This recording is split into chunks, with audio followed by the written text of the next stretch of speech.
Mesdames et messieurs, bonjour et bienvenue pour cette nouvelle édition de Midi au Caire. On commence tout de suite avec cette information. Le président Abdel Fattah el-Sisi a affirmé samedi l'importance du rôle de l'Académie militaire.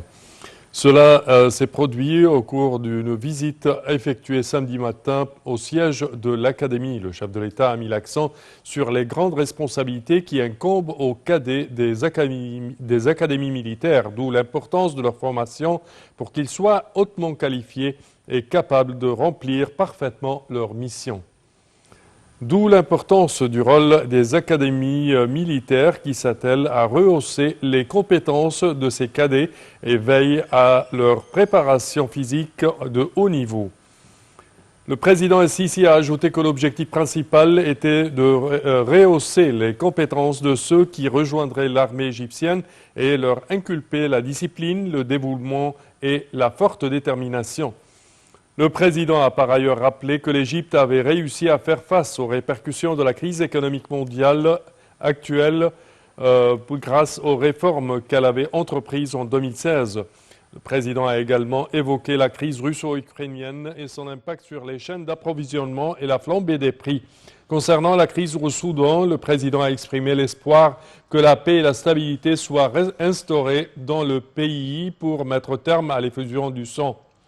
Il a enfin réaffirmé l'engagement de l'Égypte à maintenir son assistance à ce pays frère et son peuple jusqu'à ce qu'on parvienne à un règlement définitif à la crise.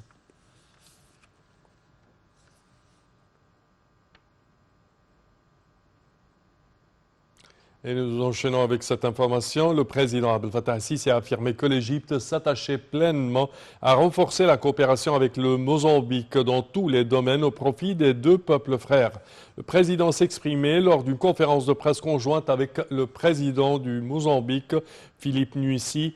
Et au cours de la conférence de presse, les deux présidents ont évoqué le dossier de la Libye et le conflit au Soudan, ainsi que plusieurs dossiers d'intérêt commun. Et pour plus d'informations, voici un compte-rendu. Le président Abdel Fattah el-Sisi a affirmé l'importance de développer les relations entre l'Égypte et le Mozambique dans divers domaines. Lors d'une conférence de presse conjointe avec son homologue mozambicain, Felipe Nyusi, dans la capitale Maputo, M. el-Sisi a indiqué avoir examiné avec le président du Mozambique l'importance de développer les relations entre les deux pays dans divers domaines. Il a ajouté que l'activation des travaux du comité mixte égypto-mozambicain avait donné un grand élan à la coopération bilatérale dans les différents domaines, les investissements, les échanges commerciaux, les questions d'infrastructure et de l'échange d'expériences entre les deux pays. Le chef de l'État a précisé que l'Égypte pourrait fournir le soutien et la formation nécessaires pour lutter contre les crimes d'enlèvement et les sujets liés au terrorisme, soulignant que l'Égypte avait de l'expérience dans la lutte contre le terrorisme depuis les années 70 du siècle dernier, qui était le résultat d'une ignorance qui s'est traduite par une forme d'extrémisme. L'Égypte n'a pas combattu le terrorisme par la sécurité seulement, mais elle a aussi tenu à la construction et au développement, qui constitue l'un des facteurs de la lutte antiterroriste, a dit M. Sisi. Il a indiqué que l'Égypte pourrait participer à la correction du discours religieux par le biais de l'institution El-Azhar, à travers la formation des imams ou l'envoi des oulémas d'El-Azhar au Mozambique. Et pour plus d'explications, mesdames et messieurs, sur ce sujet et la tournée africaine du président Abdel Fattah el-Sisi, nous avons le plaisir d'accueillir au bout du fil son Excellence l'ambassadeur Hussein Hariri, ancien ministre adjoint aux Affaires étrangères. Bonjour, Votre Excellence. Bonjour, Sana. Alors, premièrement, cette tournée en Afrique dans 3 pays, à savoir l'Angola, la Zambie et le Mozambique, marque un message envoyé premièrement du président Abdel Fattah el-Sisi pour le monde entier et un intérêt accordé aux pays africains et aux relations de fraternité et de coopérativité, je dirais même, entre l'Égypte et les pays africains. Cette tournée de Monsieur le Président dans 3 pays de l'Afrique du Sud témoigne d'un intérêt grandissant de la part de la politique étrangère égyptienne vis-à-vis l'Afrique. Et c'était concernant la visite officielle de son Excellence à Angola. C'était la première visite d'un chef d'État égyptien à ce pays clé dans le sud du continent africain. Et d'un autre côté, la visite Zambie, c'était à l'occasion du passage de la présidence égyptienne Oui. de la dite COMESA, l'Union économique de l'Est et du Sud de l'Afrique au Zambie. Et puis la visite à Mozambique, c'était aussi la première visite d'un chef d'État égyptien à ce pays-là. Et j'aimerais souligner le fait qu'en Mozambique, c'était le sujet principal était certainement lancer une coopération entre les deux pays dans la lutte contre le terrorisme, car Mozambique souffre du terrorisme à inspiration islamiste de la part de l'organisation dite l'État islamique entre Guinée. En bref, la tournée, comme je viens de le souligner, témoigne de l'intérêt de l'Égypte à promouvoir ses relations avec le continent africain. Quand on parle de ces projets et surtout ces visites et surtout la Zambie et la 22e session ou édition du sommet du COMESA, on parle de plusieurs sujets qui ont été discutés, parmi lesquels la présidence égyptienne pour 2 années du COMESA de 2021 jusqu'à 2023 qui a été remise à la Zambie. Alors, comment voyez-vous la présidence de l'Égypte de cette organisation du marché commun austral et oriental? Comme vous le savez bien, c'est une présidence tournante. Oui. C'est-à-dire que les pays qui ont cette présidence-là sont liés, sont engagés à promouvoir les objectifs de cette organisation-là. Et c'était le cas de l'Égypte. L'Égypte a toujours favorisé l'intégration économique parmi les pays africains, ainsi que le développement des infrastructures pour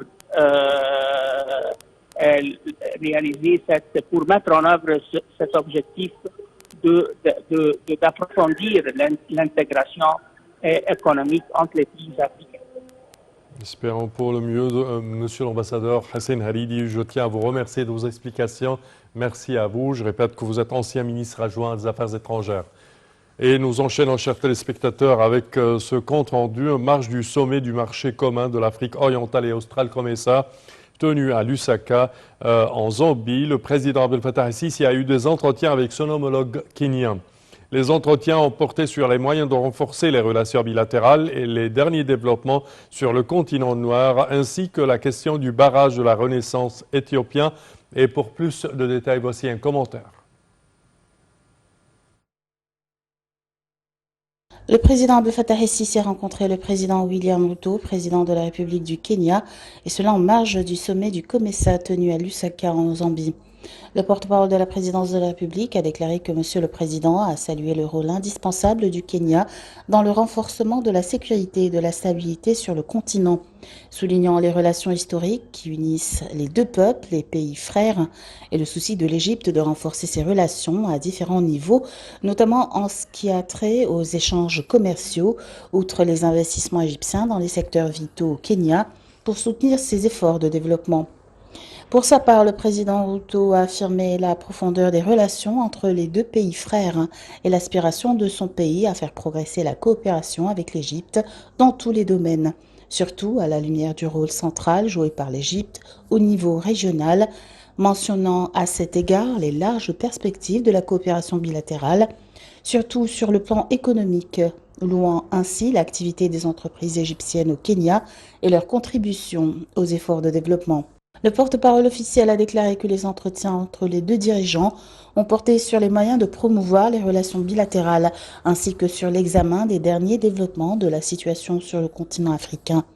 Les deux pays, qui ont des vues convergentes sur plusieurs dossiers politiques, mettent l'accent sur l'importance de renforcer l'intégration entre les pays africains, en particulier dans les domaines économiques et commerciaux et le développement des infrastructures. Les entretiens ont abordé aussi le dossier du barrage de la Renaissance, ainsi que les moyens de renforcer la coopération entre les pays du bassin du Nil. Il a été convenu de soutenir le processus de développement de ces pays et les efforts visant à consolider leurs relations dans tous les domaines afin de réaliser les intérêts communs et éviter de porter atteinte à n'importe quelle partie. Et le Parlement arabe a tenu hier sa 5e session au siège de la Ligue arabe. Au cours de cette session, le président du Parlement arabe, Adel Ben Abdelrahman Al-Assoumi, a salué le retour de la Syrie à l'organisation panarabe et la participation des députés syriens au Parlement arabe après 12 ans d'absence. La session a abordé plusieurs dossiers cruciaux, notamment la situation politique et sécuritaire dans le monde arabe et un projet de loi arabe sur les investissements dans les domaines des énergies propres et renouvelables dans le monde arabe. Les participants se sont également penchés sur les préparatifs de la 2e édition du Forum arabe sur la promotion de l'intégration économique dans le monde arabe.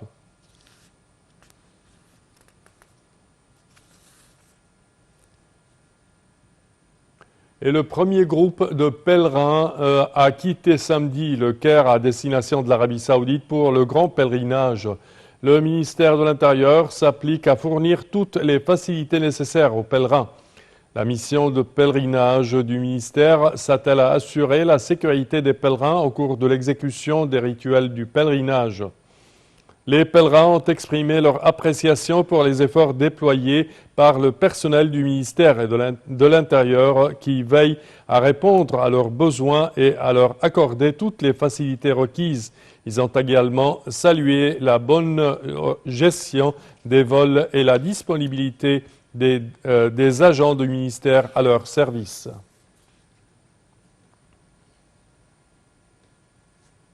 Et le ministère de l'Intérieur a poursuivi les activités de la 3e phase de l'initiative Kulluna Wahed fi Kull Makan, où nous sommes tous un, partout avec vous. Cela s'inscrit dans le cadre de la volonté du ministère de l'Intérieur à soutenir les familles égyptiennes dans les zones les plus nécessiteuses, ainsi que les femmes responsables de famille. Cette initiative vise à distribuer des aides pour ces familles dans 5 gouvernorats dans le but d'offrir une vie décente aux citoyens.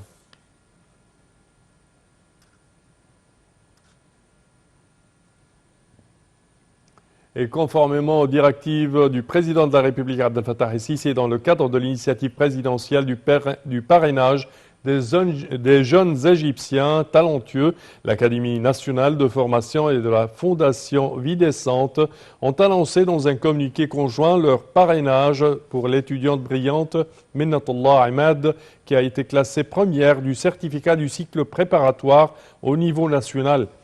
L'Académie nationale de formation et la Fondation Vie décente ont déclaré qu'elles prendraient en charge Minnatullah jusqu'à ce qu'elle achève ses études universitaires, et cela sur instruction du président de la République, Abdel Fattah el-Sisi, vu les conditions de vie difficiles que mène la jeune fille et sa famille. Et nous terminons avec cette information. L'équipe d'Al-Ahli, les Diables Rouges, a entamé sa série d'entraînement au Maroc, et cela avant d'affronter dimanche le Wydad de Casablanca dans le cadre de la finale retour de la Ligue des champions d'Afrique.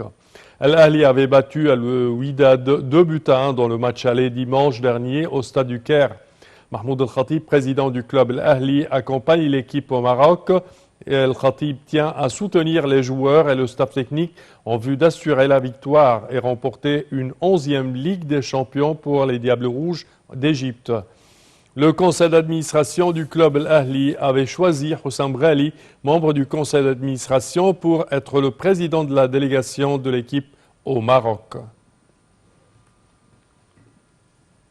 Bonne chance pour le club Kairat El Ahli et chers téléspectateurs, c'est ainsi que prend fin notre édition d'aujourd'hui de Midi au Caire.